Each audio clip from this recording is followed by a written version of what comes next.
Like I said in the first video, y'all want to be invited to the cookout? This is the cookout. This is education. This is activation. We need you here to invite you there. And trust me, we want to. We just got to deal with some things first. So come on, get you a plate. This is that talk.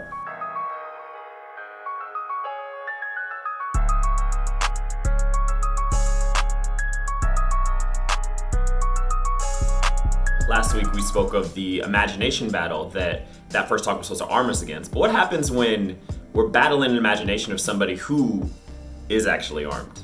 The police. If they perceive us as armed and dangerous, they're trained to address us as armed and dangerous, when that isn't the case. In the last few weeks, I've heard a lot of commentary, saying that these stories of police brutality and things are overblown. Well, to that I say, why do you get to live in this country and be so removed from something that is affecting so many people's lives? Relationship with law enforcement and just the way we're perceived and have to move around the world.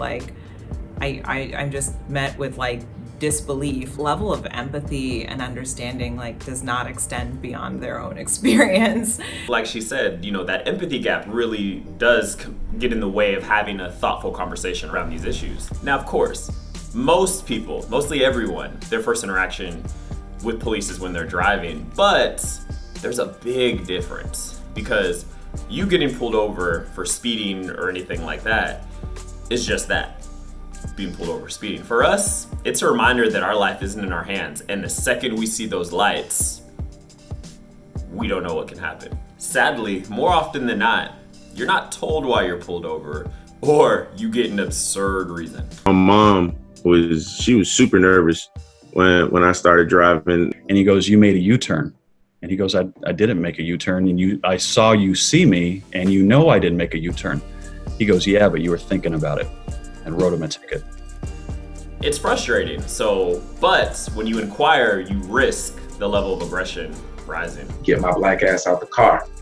And then when I got out the car, he berated me, to say the least. I'll never forget it, because it was the day after Martin Luther King Day. And I said to him, man, don't do this. Just Dr. King's birthday was just yesterday. And he told me, "Shut your black ass up. The next word you say, I'm gonna haul you off to Greene County Jail."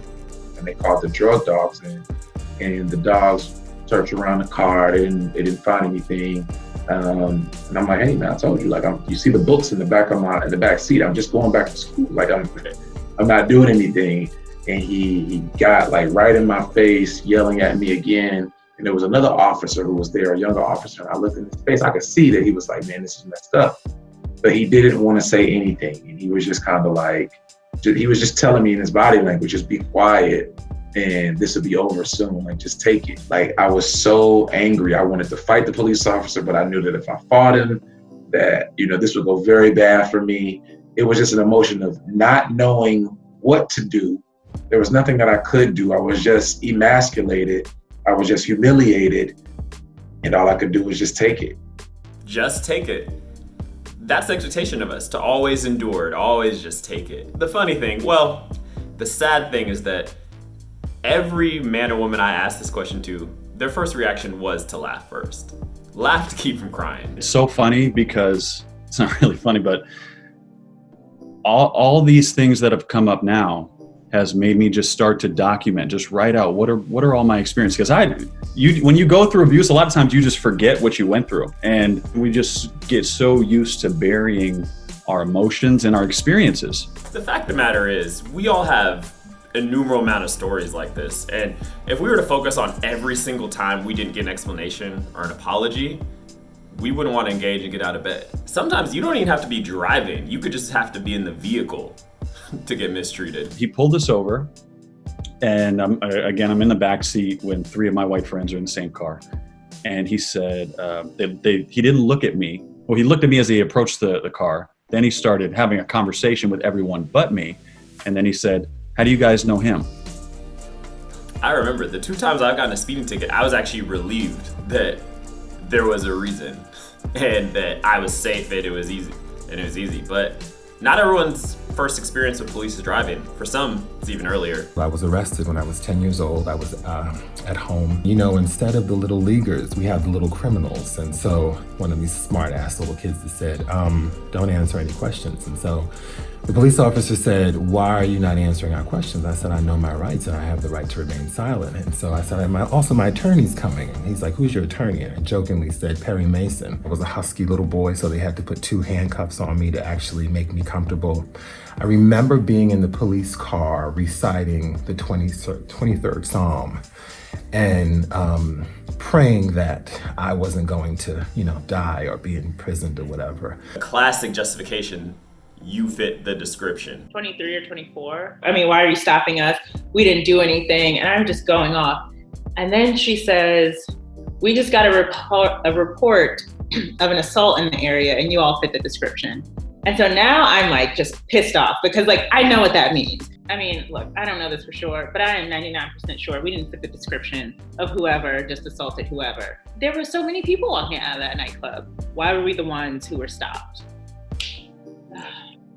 And these descriptions are so vague that they really come off as just, that was the officer's whim that day. A couple days later to get my court date, because the court date wasn't on, you had to call in. The ticket was never even registered in the system. I was conditioned to think that, well, this would show them that I'm a quote unquote good one, that I'm not causing trouble, I'm not doing anything. Has your relationship with the police improved since? As a black man, it'll never improve. There is no trust, there is no regard for the police in that sense. The police are supposed to be here to protect and serve.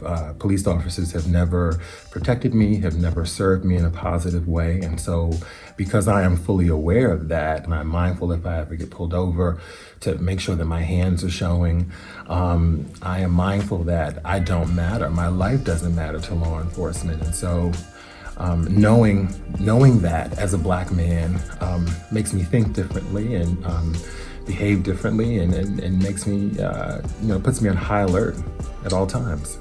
High alert, a posture, a job that we can never clock out of. Our skin isn't a uniform that we can take off. We have to be ever mindful of the perceived threat that we present. And that's the burden and weight we have to carry, but that weight gets heavier every single year. And it looks like it's something we're gonna have to carry and hand down to the next generation. That generational trauma, that fear, that's a hell of an inheritance. Not one we wanna pass, but ultimately, that isn't our choice. Thank you so much, everybody, for watching. I'm Javi, and as always, make sure your actions match your captions. I'll see you next week on That Talk.